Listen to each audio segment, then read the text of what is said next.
নমস্কাৰ ৰাইজ সকলোকে মোৰ ভিডিঅ'লৈ স্বাগতম জনাইছোঁ। তো আজি হ'ল 7 নম্বৰ ৰজা। তো এতিয়া মানে মই উঠিলোঁ আৰু মই এইকেইদিন মানে 8টা বজাতে উঠি আছোঁ। তো ধুনুৰো স্কুল যাবাৰে হ'ল, বলক ধুনুক থৈ আহোঁ আধাৰ লগি। তো আপোনালোকক লগ পাই আছোঁ থৈ আহি পেলাই।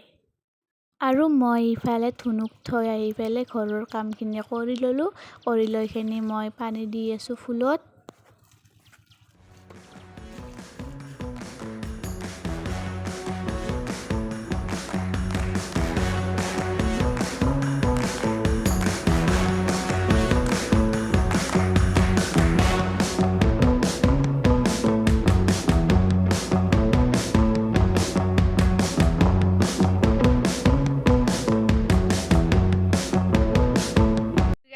আম্মা অকণ চাই আছে, মানে অকণি হোৱা নাই, পকা হৈছে দুনিয়াত।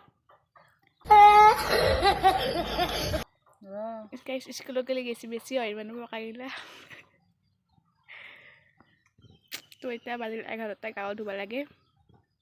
গাও পা ধুই ল'লোঁ, মানে জল্দি ধুই ল'লোঁ আৰু টিউশ্যনতো যাব লাগিল। 11টা বাজিলে। তো মানে হেৰি কৰিব লাগিল আধা ঘণ্টামান, ইয়াতো গুণব লাগিল। আম্মাও মানে আহি আছে, পথাৰত গৈছিল। তো ময়ো গৈছিলোঁ। তেতিয়া বলক টিউশ্যনত পৰা আহি কিনে তচবিখনত বহি গৈছোঁ। তো মই ভাবছিলোঁ টিউশ্যনত নাযাওঁতে গুণিম বুলি, তো গুণা নহ'ল। এতিয়া বলক ইফতাৰখিনি বনাই লওঁ। মানে কাম চাম কৰা হ'ল, মানে ইফতাৰ চিফতাৰ বনোৱা হ'ল। তো একেলগে উজু কৰিলোঁ।